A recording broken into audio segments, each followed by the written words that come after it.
नमस्कार, मैं फिज़ा और आप देख रहे हैं इस वक्त 4 PM न्यूज़। दोस्तों, आज की मेरी ये रिपोर्ट नमाज पर हो रहे विवाद पर है, जो कि हाल ही में महाराष्ट्र के एक कॉलेज में हुआ है। इस रिपोर्ट में मैं आपको बताऊंगी कि आखिर कैसे मुसलमानों पर और उनके नमाज को लेकर हर रोज़ नया विवाद सामने आता है और सरकार कुछ नहीं करती बल्कि उसका फ़ायदा ही उठाती है और कोई जवाब नहीं देती। आज की इस रिपोर्ट में आपको मैं कई ऐसे मुद्दे और घटनाएं बताऊंगी जो शायद आपको कोई गोदी मीडिया नहीं बताएगी। शुरुआत हाल ही में हुए घटना को लेकर करते हैं। दोस्तों, महाराष्ट्र के थाने जिले के कल्याण शहर में मौजूद ideal college of pharmacy and research में 21 नवंबर 2025 को एक छोटी सी घटना ने बड़ा विवाद खड़ा कर दिया है। कुछ मुस्लिम छात्रों ने कैंपस की एक खाली क्लासरूम में नमाज पढ़ी, जिसका वीडियो बनाकर सोशल मीडिया पर अपलोड कर दिया गया। वीडियो वायरल होते ही विश्व हिंदू परिषद और बजरंग दल के कार्यकर्ता कॉलेज पहुंच गए। उन्होंने चिल्लाते हुए आपत्ति जताई कि कॉलेज में ऐसी धार्मिक गतिविधि नहीं होनी चाहिए। मामला इतना गर्मा गया कि स्थानीय पुलिस को बुलाना पड़ा। पुलिस ने मौके पर पहुंचकर सबको शांत किया, लेकिन छात्रों को कान पकड़वा कर छत्रपति शिवाजी महाराज की मूर्ति के सामने माफी मंगवाने की नौबत तक आ गई। छात्रों ने रोते हुए कहा कि हमारी गलती हो गई, आगे से नमाज नहीं पढ़ेंगे। आगे से हम कुछ नमाज वगैरह कुछ नहीं पढ़ेंगे, कोई हमारा प्रैक्टिस वगैरह हमारे रिलीजन का हमारे से गलती हुआ है, आगे से हम ऐसा कुछ नहीं। कॉलेज का नाम दे। College ideal college of pharmacy and research Kalyan. जय श्री राम, जय श्री राम। कॉलेज प्रशासन ने भी वादा किया कि भविष्य में ऐसी घटना नहीं होगी और छात्रों पर कार्रवाई की जाएगी। लेकिन ये घटना सिर्फ एक कॉलेज की नहीं बल्कि पूरे देश में बढ़ते धार्मिक तनाव की कहानी को बयान करती है। ये वीडियो सबसे पहले 22 नवंबर 2025 को एक्स पर वायरल हुआ। एक यूजर ने लिखा कि कल्याण के आइडियल कॉलेज में अब्दुल गैंग ने क्लास में नमाज पढ़ी। हिंदू संगठनों ने विरोध किया तो कान पकड़कर शिवाजी महाराज के सामने माफी मांगी। मीडिया रिपोर्ट के मुताबिक वीडियो में 4-5 छात्र दिख रहे हैं जो फार्मेसी डिपार्टमेंट के हैं और वो एक खाली क्लास में चटाई बिछाकर कुछ मिनटों के लिए नमाज पढ़ रहे थे। कॉलेज में कोई अलग प्रेयर रूम नहीं है, इसलिए उन्होंने सोचा कि खाली जगह पे नमाज पढ़ लेते हैं। लेकिन वीडियो लीक होते ही हंगामा मच गया। बीएचपी के कार्यकर्ता सुबह 10 बजे के आसपास कॉलेज गेट पर जमा हो गए। वो नारे लगाते रहे, ये हिंदू संस्थान है, यहाँ नमाज नहीं चलेगी। बजरंग दल के सदस्यों ने प्रशासन से बात की और छात्रों को बुलाने की मांग की। कॉलेज प्रिंसिपल डॉक्टर सुनील कदम ने बताया कि एक छोटी सी गलती थी। छात्रों का इरादा किसी को ठेस पहुंचाने का नहीं था, लेकिन सोशल मीडिया ने इस आग में घी डालने का काम किया है। वीडियो में छात्र नमाज पढ़ते दिखे तो कुछ लोग इसे कैंपस पर कब्जा बता रहे थे, लेकिन माफी का सीन सबसे दर्दनाक था। एक वीडियो में छात्र घुटनों पर बैठे हैं, कान पकड़े हुए, और कह रहा है कि हमसे गलती हो गई, हम माफी मांगते हैं। ये वीडियो भी वायरल हो गया है और अब सोशल मीडिया पर ये सवाल उठता है कि नमाज पढ़ना गलत कैसे हो गया। भारत का संविधान आर्टिकल 25 हर धर्म को मानने और प्रार्थना करने की आज़ादी देता है। अगर एक हिंदू लड़का कॉलेज में जय श्री राम का नारा लगा सकता है, पूजा कर सकता है या फिर रामायण की चौपियां पढ़ सकता है, तो एक मुस्लिम लड़का नमाज क्यों नहीं पढ़ सकता? नमाज कोई तोड़फोड़ नहीं है, ये शांति से ही की जाने वाली प्रार्थना है। सुप्रीम कोर्ट ने 1994 के इस्माइल फारूकी केस में कहा था कि नमाज कहीं भी पढ़ी जा सकती है, या यहाँ तक कि खुले में भी। लेकिन आज के दौर में ऐसा लगता है कि मुस्लिमों की नमाजों को ही निशाना बनाया जा रहा है।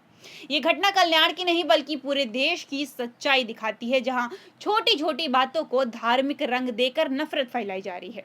ऐसी घटनाएं नई नहीं है। 2014 में बीजेपी की केंद्र सरकार आने के बाद से चारों तरफ हिंदू मुस्लिम का मुद्दा गरमाया हुआ है। मंदिर, मस्जिद, राम रहीम सब कुछ राजनीतिक हथियार बन गया है।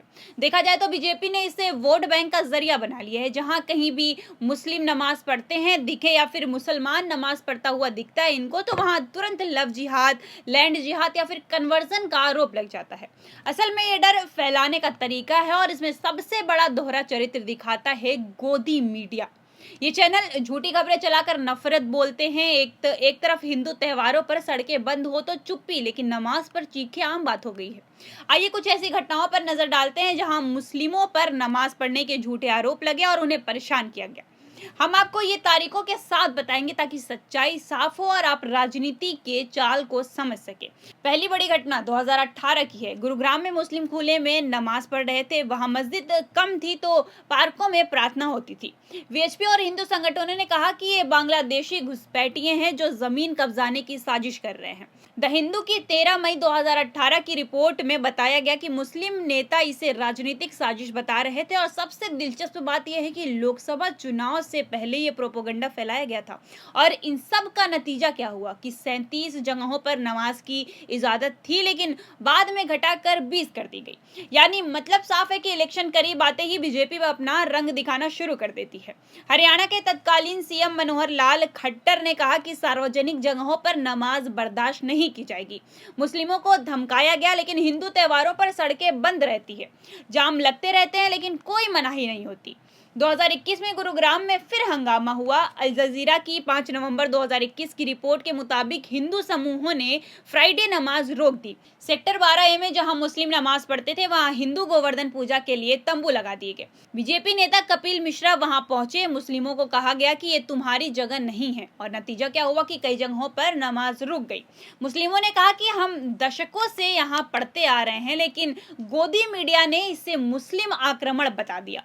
उसी साल दिसंबर में अल जजीरा ने फिर रिपोर्ट की कि हिंदू समूह नमाज रोक रहे हैं। होम मिनिस्टर अमित शाह ने कांग्रेस पर तुष्टीकरण का आरोप लगाया लेकिन सच्चाई ये थी कि नमाज शांति से पढ़ी जा रही थी और परेशानी हिंदू संगठनों ने पैदा की थी।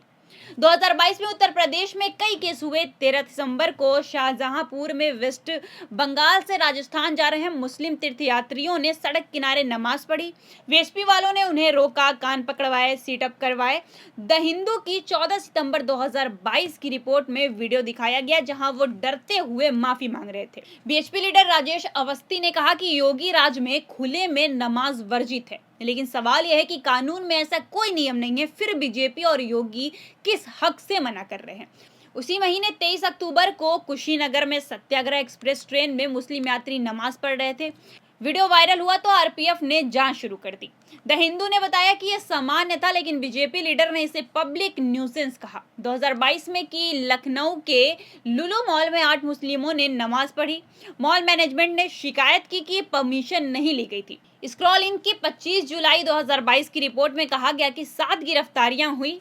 आईपीसी की धारा 153A लगाई गई। परिवार वालों ने कहा कि हमने परमिशन मांगी थी लेकिन मॉल ने इनकार कर दिया। वहीं हरिद्वार में भी इसी साल नमाज पढ़ने वाले को गिरफ्तार किया गया। सीआरपीसी की धारा 151 के तहत बिना किसी अपराध के आगरा में 4 मुस्लिमों पर दंगा भड़काने का केस किया गया। कानूनी विशेषज्ञों का कहना है कि ये कानून के खिलाफ है। स्क्रॉलिन ने इसे हेकलेस वीटो कहा, यानी विरोध करने वाले की जीत। 2024 में गुजरात यूनिवर्सिटी में अंतर्राष्ट्रीय मुस्लिम छात्रों पर हमला हुआ। 16 मार्च को रमजान में तरावी नमाज पढ़ रहे अफ्रीकी और उज़्बेक छात्रों पर हिंदुत्व मॉब ने पत्थर मारे, बाइक तोड़ी और बिना वजह मामला बढ़ाया। अल जजीरा की 18 मार्च 2024 की रिपोर्ट में छात्र बोले कि हम पढ़ने आए थे, प्रार्थना करने आए थे। 5 को गिरफ्तार कर लिया गया और उसी साल 8 मार्च को दिल्ली के इंदरलोक में फ्राइडे नमाज के दौरान एक पुलिसकर्मी ने लात मारी। इस पूरे मुद्दे के बाद मुस्लिमों ने कहा कि डर लगता है कि अब नमाज कौन पढ़ेगा। तेलंगाना में 27 अगस्त को स्कूल में मुस्लिम लड़कियों को नमाज के लिए पीटा गया। सियासत.com की 27 मार्च 2025 की रिपोर्ट में इसे 2024 की धार्मिक हिंसा की लिस्ट में रखा गया। 2025 में भी ये सिलसिला जारी रहा कि 15 नवंबर को शिमला मस्जिद के बाहर नमाज पढ़ने वाले को देवभूमि संघर्ष समिति ने रोका। इंडिया टुडे ने बताया कि 6 लोगों को हिरासत में ले लिया गया है। वो बोले ये बाहरी हैं, नागरिकता साबित करो। मुस्लिमों को वापस भेजा गया। वहीं 21 अक्टूबर को पुणे के शनिवार वाड़ा में 3 महिलाओं ने नमाज पढ़ी। वीडियो वायरल हुआ तो AMSR एक्ट के तहत केस दर्ज कर दिया गया। द हिंदू ने 21 अक्टूबर 2025 को रिपोर्ट किया कि बीजेपी सांसद मेधा कुलकर्णी ने विरोध किया और हिंदू संगठनों ने गौमूत्र छिड़क कर शुद्धिकरण किया। महाराष्ट्र मंत्री नीतीश राणे ने कहा कि हाजी अली पर अगर हनुमान चालीसा पढ़ा जाए तो आपको कैसा लगेगा। ये सारे मुद्दे ये साबित करते हैं कि भारत में संविधान का मजाक अगर किसी ने बनाया है तो वो बीजेपी है। और अब कल्याण की एक घटना मीडिया की 22 नवंबर 2025 की रिपोर्ट में कहा गया कि छात्रों को अनऑथराइज्ड एक्ट बताया गया, लेकिन सवाल वही कि अगर हिंदू छात्र गणेश पूजा करे तो ठीक और अगर मुसलमान करे तो गलत कैसे हो सकता है। दोस्तों 2014 से बीजेपी सरकार आने के बाद 100 से ज़्यादा ऐसी घटनाएं हुई हैं। US commissioner on international religious freedom की 2025 की रिपोर्ट में कहा गया कि जून-अगस्त 2024 में 28 मुसलमानों पर हमले हुए। सियासत.com ने 27 मार्च 2025 को लिस्ट दी। गुजरात, तेलंगाना, यूपी में नमाज पर हिंसा हुई। लॉजिकली फैक्ट ने 2022 में फैक्ट चेक किया कि पब्लिक में नमाज गैर कानूनी नहीं, लेकिन गोदी मीडिया और बीजेपी मिलकर झूठ फैलाता है। एक वीडियो को लॉकडाउन में नमाज बताकर वायरल किया गया, लेकिन जबकि बताने पे ये पता चला कि ये पूरी वीडियो फ्लॉप थी और बहुत पहले की थी। द लॉजिकल इंडियन ने 15 मई 2020 को इसे फेक बताया। तो सवाल ये कि ये सब क्यों किया जा रहा है? क्योंकि बीजेपी ने धार्मिक विभाजन को राजनीति का हथियार बना लिया है। हिंदू मुस्लिम तनाव से वोट मिलते हैं। स्क्रॉल इन की 2 जनवरी 2025 की रिपोर्ट में हर्ष मंदर ने लिखा कि जहां प्रार्थना अपराध हो वहां नफरत ही नफरत होगी। नोएडा में सुपरटेक सोसाइटी में नमाज रुकवाई गई। यूपी में ईद पर छतों पर नमाज पर बैन लगाए गए। इंडियन एक्सप्रेस की 1 अप्रैल 2025 की रिपोर्ट में कहा गया कि सुप्रीम कोर्ट के फैसले के बावजूद पुलिस पॉलिसी बना रही है। हिंदू स्क्रिप्चर में भी प्रार्थना कहीं भी की जा सकती है, तो मुसलमानों पर रोक क्यों है? अब वापस थोड़ा खबर पर आते हैं। दोस्तों, कल्याण कॉलेज शांत तो हो गया, पुलिस भी चली गई, छात्र पढ़ाई में लग गए, लेकिन घाव अभी भी गहरे हैं। अगर एक हिंदू श्री राम का नारा लगा सकता है तो मुस्लिम अल्लाहू अकबर क्यों नहीं कह सकता? नमाज गलत नहीं, बल्कि नफरत गलत। अब देखते हैं कि जब तक बीजेपी की सरकार है ऐसे कितने केस सामने आते हैं और कितनी बार बीजेपी धर्म के नाम पर सियासत की रोटियां सेकते रहेगा। खैर, आज के लिए बस इतना ही। मिलते हैं अब आपसे अगली वीडियो में, तब तक के लिए नमस्कार।